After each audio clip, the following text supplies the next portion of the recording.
selamat nanti di akhirat, itulah orang yang selamat nanti di akhirat. Allah Subhanahu wa taala di dalam hadis kudusinya, wa izzati, demi kemuliaanku, kata Allah, la ajma'u ala abdin khaufaini wa la ajma'u lahu amnaini. Demi kemuliaanku, aku tidak pernah, kata Allah Ta'ala, mengumpulkan dua rasa takut kepada seorang hamba, dan tidak pernah pula aku mengumpulkan dua rasa keamanan di dalam diri hamba. Orang tuh merasa aman di dalam dunia inilah, merasa aman di akhirat tidak bisa. Bila orang tuh merasa aman di dalam dunia, berarti di akhirat tidak aman. Bila orang tuh merasa tidak aman di dalam dunia ini, merasa tidak aman di sini maksudnya orang ini merasa tidak selamat, rasa takutnya tuh banyak, sehingga dia tuh merasa tidak aman dengan tipu daya Allah Subhanahu wa taala. Dia akan selamat di akhirat. Tidak ada rasa takut dua, tidak ada rasa aman dua. Ida aminani fid dunya, apabila seorang hamba itu, kata Allah, merasa aman kepadaku di dalam dunia, akhaftuhu yaumal qiyamah, aku nantinya di hari kiamat akan memberikan rasa takut yang luar biasa di hari kiamat. Orang yang merasa aman dengan kemaksiatannya itulah bisa aja nanti bertobat ya habis ini, bisa aja habis ini begini, bisa aja lagi riba ini mau selesai aja, sedikit aja lagi, tinggal sebulan lagi riba ini selesai aja. Nah, merasa aman seperti itu akan diberi Allah rasa takut nanti di akhirat.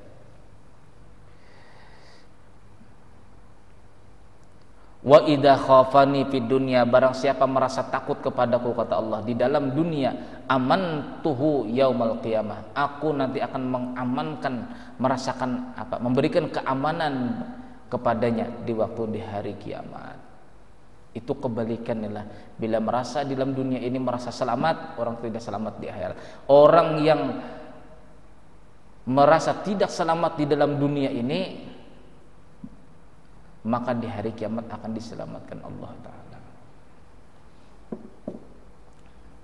Jadi dengan adanya rasa takut diri kita inilah, lalu kita ini istilahnya beramal tidak merasa diterima, takut masih banyak kurangnya. Nah, itu pertanda orang yang merasa dirinya beramalan, merasa dirinya itu tidak diterima Allah, merasa takut inilah karena masih belum sempurna. Orang yang tidak merasa sempurna amalnya, nanti di akhirat disempurnakan Allah. Adapun orang yang merasa sempurna kemarifatannya, merasa sempurna ilmunya, nanti di hari kiamat akan dikurangi Allah Ta'ala. Hari kiamat tuh balikan daripada kejadian kita dalam dunia ini, kebalikannya. Yang di batin akan dinampakkan Allah Ta'ala. Kalau sekarang yang bisa dilihat seluruh makhluk adalah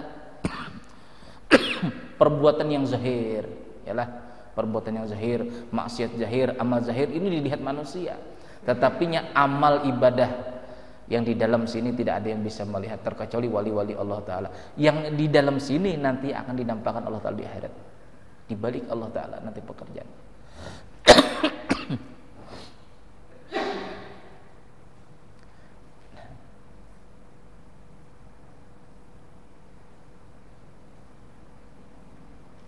Sehingga wali-wali Allah Ta'ala itulah semuanya pasti selalu menangis, Pak. Selalu menangis. Bahkan Umar bin Khattab radhiyallahu anhu di waktu hendak takbiratul ihram pun beliau menangis dahulu. Karena merasa takutnya.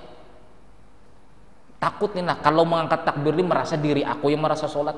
Itu Abu Bakar As-Siddiq, itu Umar bin Khattab.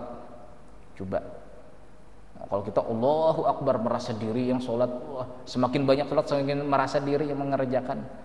Lalu seakan-akan karena kita merasa diri kita yang melakukan, dan itu pas dengan ilmu kita, merasa diterima, itu yang masalah. Yalah, itu yang bermasalah. Sudah merasa diri yang melakukan, merasa ilmunya pas sudah yang dilakukan tadi, karena merasa diri sudah ada, merasa kita sendiri pun yang menilai, oh pasti diterima. Itu yang bahaya.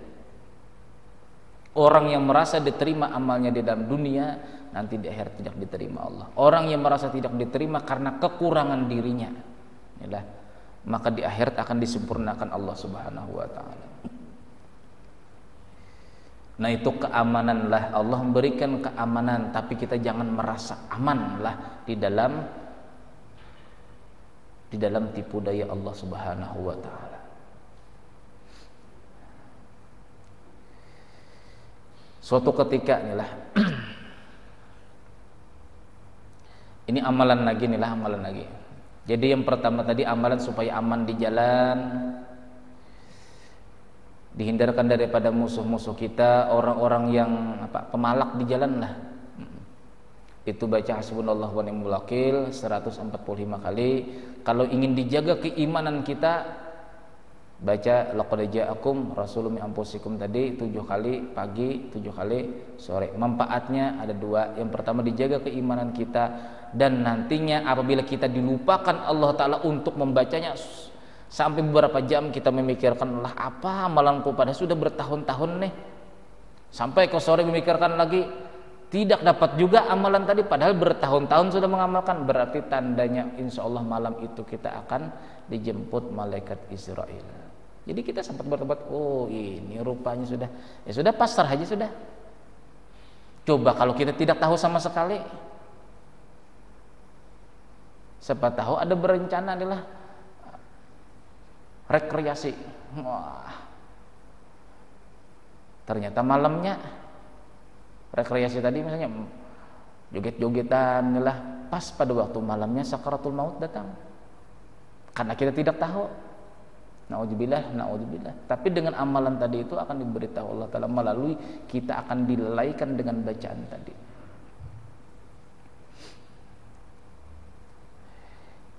Imam Ghazali ini lagi inilah amalan. Di dalam kitab Bujairimi juz yang kedua, itu Imam Ghazali ada berkomentar di dalam kitab itu. Abi Suja itu mengambil daripada pendapat Imam Ghazali, barang siapa yang ingin musafir melakukan perjalanan kemanakah, solat sunnah subuhnya, sunat solat fajar, artinya sesudah azan subuh, itu yang dibaca alam nasyrah laka sadrak, rakaat pertama setelah Fatihah, dan yang kedua alam tara kaifa fa'ala rabbuka bi ashabil fil. Kata Imam Ghazali, maka orang itu akan diselamatkan Allah daripada musuh-musuhnya. Musuh kita ini banyak, yalah, banyak. Jangan dikira tidak punya musuh, yalah. Terkadang lah kita lewat di kampung orang pakai motor atau pakai mobil lah, kesenggol anak ayamnya, tersinggungnya, lalu memusuhi kita. Nah, tahulah kita. Jangan dikira kita yang tidak pernah marah-marah nih lah, tidak pernah marah-marah, tidak pernah bisa sudah menghilangkan rasa marah, senang bersedekah. Dikira kita ini tidak memiliki musuh, selalu ada musuh sebenarnya. Karena kita tidak tahu di jalan itu tadilah kita tidak memiliki musuh di sana kemari sana sampai ke kampung kita, mulai sini sampai ke kampung kita. Tidak ada satu orang pun musuh kita. Tapi tahu dah kita, siapa tahu Allah Ta'ala menjadikan seseorang musuh kepada kita dengan sebab apa? Dengan sebab tersenggolkah dengan kendaraan kita atau mobil kita, lalu dia memusuhi kita, lalu dia ingin membalas. Tahulah, udah tahu kita. Nah, untuk dihindari demikian, bacalah setelah sholat qobliyah subuh, nah atau sholat sunat fajar, atau selesai daripada azan subuh, sholat sunat 2 rakaat, dibaca rakaat pertama setelah Fatihah itu alam nasyrah laka sadrak, kemudian rakaat kedua setelah Fatihah membaca alam tara kaifa fa'ala rabbuka bi ashabil fil. Insyaallah kata Imam Ghazali, orang itu akan diselamatkan Allah daripada musuh-musuhnya. Siapa tahulah Pak tertabrak anak ayam yang punya preman di kampung. Maka di kampung itu tadi anak ayamnya yang kecil-kecil begini pun kalau mati ditabrak orang pasti sudah dilemparnya dengan batu misalnya, dihadangnya dengan parang. Siapa tahu dengan berkah amalan tadi itu kita misalnya tertabrak anak ayam orang. Maka tuh punya preman katanya lewat-lewat aja sudah ya, enggak Bapak, cuma satu ini aja. Allah memberikan keamanan ke dalam diri kita dengan amalan tadi. Nah, yang terakhir ini amalan dari Rasulullah SAW sendiri inilah. Ini boleh diamalkan. Jadi suatu ketika di waktu Rasulullah SAW duduklah di Masjidil Haram, di Masjidil Haram, di dekat Ka'bah dengan Abu Bakar As-Siddiq. Kan ada turun ayat tabbat yada abi lahabi wa tabb ma aghna anhu maluhu wa ma kasab sampai akhir ayat.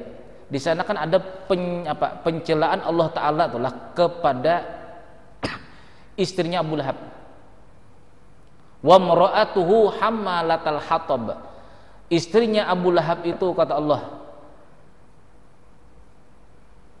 hammalatal hatab, akan membawa kayu bakar yang membakar Abu Lahab nanti di dalam neraka.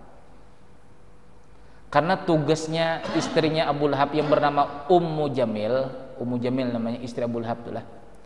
Itu setiap harinya mengumpulkan ranting-ranting yang berduri, ditaruhnya di tengah jalan, yang dimana jalan tersebut adalah jalannya dakwah Rasulullah, supaya kaki Rasulullah ini terinjak duri, luka, tidak jadi berdakwah. Itu Ummu Jamil atau istrinya Abu Lahab. Nah, dengan niatan yang seperti itu tadi itu, Allah Ta'ala menjadikan nanti di akhirat dia yang menyiapkan kayu bakar untuk membakar suaminya sendiri, yaitu Abu Lahab. Nah, setelah mendengar ayat inilah heboh di Mekah, Pak. Heboh di Mekah bahwasanya istrinya Abu Lahab itu dicemooh Allah Ta'ala di dalam Al-Qur'an. Datang Ummu Jamil tadi, istrinya Abu Lahab. Wahai Rasulullah, kata Abu Bakar As-Siddiq, inilah Ummu Jamil mau datang ke sini, pasti sudah mau mencela-cela sampean karena turunnya ayat Al-Lahab ini. Tenang, kata Rasulullah, tenang. Dia tidak akan bisa melihatku. Apa yang dibaca Rasulullah di dalam surah Al-Isra ayat 45. Nah, itu bacaannya lah. Ini bacaan menghilang nih. Wa idza qara'tal qur'ana ja'alna bainaka wa bainal ladzina la yu'minuna bil akhirati hijaban mastura. Wa idza qara'tal qur'ana, apabila kamu hai Muhammad membaca Al-Qur'an, ja'alna bainaka wa bainal ladzina la yu'minuna bil akhirati hijaban mastura. Kami jadikan antara kamu dan orang-orang yang tidak beriman kepada kamu itu hijaban mastura, dinding yang akan menutupi. Hilang Rasulullah. Abu Bakar, kata Ummu Jamil, mana teman kamu yang mencemooh aku dengan ayatnya Al-Lahab itu?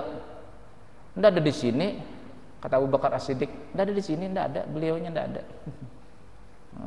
Nanti kalau ketemu, kalau lagi, kata Ummu Jamil istrinya Abu Lahab, ketemu lagi, awas nanti. Sampai-sampai itulah karena bencinya dengan Rasulullah SAW, Ummu Jamil tadi itu kalungnya yang perhiasan yang paling mahal tuh berani dijualnya untuk mengupah orang-orang kafir Quraisy supaya Rasulullah SAW ini celaka di dalam berdakwah. Makanya fi jidiha hablum mim masad, di lehernya nanti akan dikalungkan Allah Subhanahu wa Ta'ala. Jadi sesuai dengan perbuatannya, dia membuat ranting untuk menghalangi dakwah Rasulullah, maka dia akan menyiapkan ranting untuk membakar suaminya sendiri. Dia yang menjual kalung perhiasannya untuk menghalangi dakwahnya Rasulullah, maka Allah Ta'ala akan mengalungkan api neraka di lehernya nanti di hari kiamat. Surah Al-Isra ayat 45. Nah, itu bacaan supaya menghilang, supaya jangan dilihat musuh. Asalkan kita jangan bersalah. Beda misalnya kita yang bersalah nih lah, kalau hendak menghilang. Siapa tahu nih lah ada razia nih lah, kita ini memang kelupaan nih lah, simkah. Bacain dulu. Wa idza qara'tal qur'ana ja'alna bainaka wa bainal ladzina la yu'minuna bil akhirati hijaban mastura. Apa aja lah Al-Isra 45. Nah, itu ijazah Rasulullah kepada umatnya. Nah, bukan dari guru kita, itu dari Rasulullah langsung. Mau mengamalkan silahkan. Anda bisa melihat Abu Bakar, kata Rasulullah, memang Anda bisa melihat. Kemudian apa lagi? Nama Allah Subhanahu wa taala yang ke-8 Al-Mu'min. Insyaallah minggu yang akan datang kita sambung. Wallahu a'lam bishawab. Mudah-mudahan Allah Subhanahu wa taala mengampuni segala dosa zahir dan batin kita, diselamatkannya kita daripada sifat-sifat munafik, dijadikannya kita merasa aman dengan Allah, dijadikannya hati kita selalu ingat dengan Allah, dijadikannya hati kita ini selalu bersandar kepada Allah, dan mudah-mudahan dengan berkat Rasulullah sallallahu alaihi wasallam Allah Subhanahu wa taala menjadikan beliau sebagai pemberi syafaat kita dunia dan akhirat, dan kita dikumpulkan besertanya, amin ya rabbal alamin. Bisyirin Nabi. Al-Fatihah.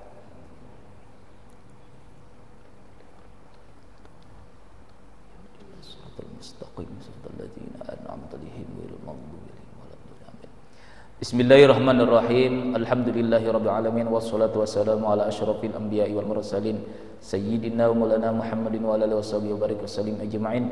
Allahumma ighfir lana ma akhtana wa ma ta'ammadna wa ma asrarna wa ma a'lanna wa ma anta bihi minna. Antal muqaddim wa antal muakhir. La ilaha illa anta rabbana atina fid dunya hasanah wa fil akhirati hasanah wa qina adzabannar. Wa sallallahu ala khalqi sayyidina Muhammad wa ala alihi wasallam. Alhamdulillahi rabbil alamin. Subhanakallahumma wa bihamdika asyhadu an la ilaha illa anta astaghfiruka wa atubu ilaik. Assalamualaikum warahmatullahi wabarakatuh.